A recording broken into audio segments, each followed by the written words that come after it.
బంగ్లాదేశ్లో మైనారిటీల పరిస్థితి రోజు రోజుకి ఆందోళనకరంగా మారుతోంది. ముఖ్యంగా హిందూ సమాజంపై జరుగుతున్న దాడుల విషయంలో అంతర్జాతీయంగా ఒత్తిడి పెరుగుతున్న వేళ బంగ్లాదేశ్ మధ్యంతర ప్రభుత్వం ఒక వింత ప్రకటన చేసింది.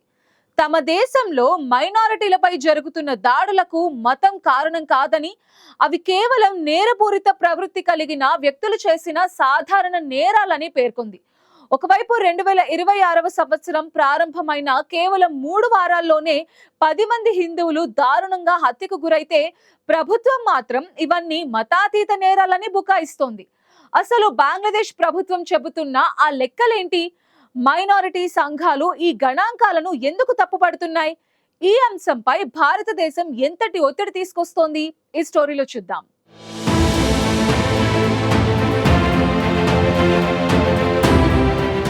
బంగ్లాదేశ్లో మైనార్టీలపై జరుగుతున్న దాడుల అంశం మరోసారి అంతర్జాతీయ స్థాయిలో చర్చకు దారితీసింది. ముఖ్యంగా ఈ విషయంలో భారత్ వ్యక్తం చేస్తున్న ఆందోళనలకు స్పందనగా బంగ్లాదేశ్ తాజాగా ఒక వింత ప్రకటన చేసింది. గత ఏడాది తమ దేశంలో మైనార్టీలకు సంబంధించిన ఘటనల్లో చాలా వరకు నేరపూరిత స్వభావం కలిగిన వ్యక్తులు చేసేవేనని, వాటికి మతపరమైన ఉద్దేశాలు ప్రధాన కారణం కాదని బంగ్లాదేశ్ స్పష్టం చేసింది. మైనార్టీలపై జరుగుతున్న దాడులను మతపరమైన వేధింపులుగా చూడడం సరికాదన్న భావనను బంగ్లాదేశ్ ప్రభుత్వం ఈ ప్రకటన ద్వారా బలంగా వ్యక్తం చేసింది. ఈ వ్యాఖ్యలు వెలువడిన సమయం కూడా రాజకీయంగా ప్రాధాన్యత కలిగినదిగా విశ్లేషకులు భావిస్తున్నారు. ఇటీవల కాలంలో బంగ్లాదేశ్ హిందువులు సహా ఇతర మైనారిటీ వర్గాలపై దాడులు పెరుగుతున్నాయని భారత్ పలుమార్లు ఆందోళన వ్యక్తం చేసింది. ఈ నేపథ్యంలోనే మైనార్టీల భద్రతపై కఠిన చర్యలు తీసుకోవాలంటూ భారత్ దౌత్యపరంగా ఒత్తిడి తీసుకువచ్చిన వేళ బంగ్లాదేశ్ నుంచి వివరణాత్మక ప్రకటన వచ్చింది. ఇది కేవలం గణాంకాల ప్రకటన మాత్రమే కాదు, తమపై వస్తున్న అంతర్జాతీయ విమర్శలకు ఇచ్చిన అధికారిక సమాధానంగా రాజకీయ వర్గాలు విశ్లేషిస్తున్నాయి.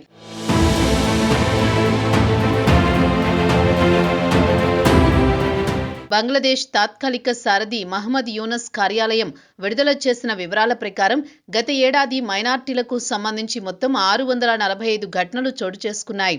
అయితే ఈ ఘటనలన్నింటికీ మతపరమైన కోణం లేదని ఆ కార్యాలయం స్పష్టం చేసింది.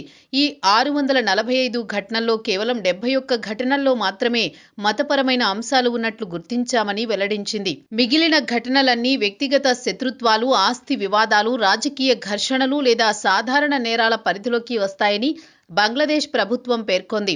ప్రత్యేకంగా ఆలయాలపై దాడులకు సంబంధించి 38 ఘటనలు నమోదైనట్లు యూనస్ కార్యాలయం వెల్లడించింది. ఈ ఘటనలను తీవ్రంగా పరిగణించామని, దోషులపై కఠిన చర్యలు తీసుకున్నామని ప్రభుత్వం చెబుతోంది. మతపరమైన కోణం ఉన్నట్లు గుర్తించిన 71 ఘటనల్లో 50 కేసుల్లో పోలీసులు అధికారికంగా కేసులు నమోదు చేసి నిందితులను అరెస్ట్ చేశారని తెలిపింది. మిగిలిన 21 ఘటనల్లో కూడా విచారణ చేపట్టి తగు చర్యలు తీసుకున్నామని బంగ్లాదేశ్ స్పష్టం చేసింది. మైనార్టీలపై జరిగే నేరాన్నైనా తాము లైట్గా తీసుకోవడం లేదని, అన్ని ఘటనలను తీవ్రంగా పరిగణిస్తున్నామని యూనస్ ప్రభుత్వం వెల్లడించింది.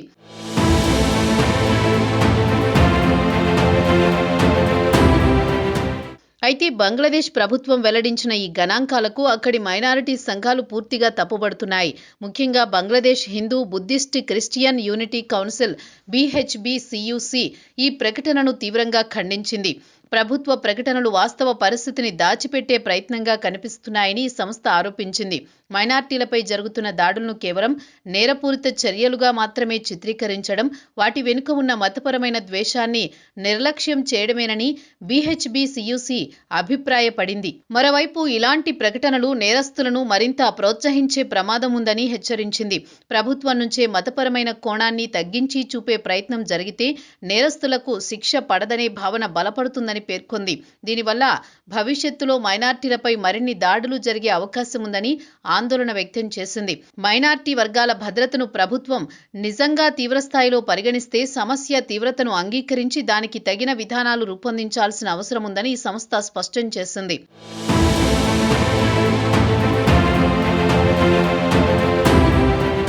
ఈ ఘటనలు అక్కడ హిందూ సమాజంలో తీవ్ర భయాందోళనలను కలిగిస్తున్నాయి. తమ భద్రతపై అనిశ్చితి నెలకొనడంతోనే అనేక మంది హిందువులు దేశం విడిచిపోవాలనే ఆలోచన కూడా చేస్తున్నారు. ఈ పరిస్థితుల నేపథ్యంలో బంగ్లాదేశ్లో మైనార్టీల భద్రతపై అంతర్జాతీయ స్థాయిలో ఆందోళనలు వ్యక్తమవుతున్నాయి. ముఖ్యంగా భారత్ ఈ అంశాన్ని చాలా సున్నితంగా తీసుకుంటోంది. పొరుగు దేశమైన బంగ్లాదేశ్లో హిందువులపై జరుగుతున్న దాడులు భారత్ బంగ్లాదేశ్ సంబంధాలపై కూడా ప్రభావం చూపే అవకాశం ఉందని విశ్లేషకులు భావిస్తున్నారు. ఇప్పటికే పలు దౌత్య వేదికల్లో భారత్ ఈ విషయాన్ని ప్రస్తావించగా బంగ్లాదేశ్ ప్రభుత్వం ఇప్పుడు గణాంకాలతో సమాధానమిచ్చింది.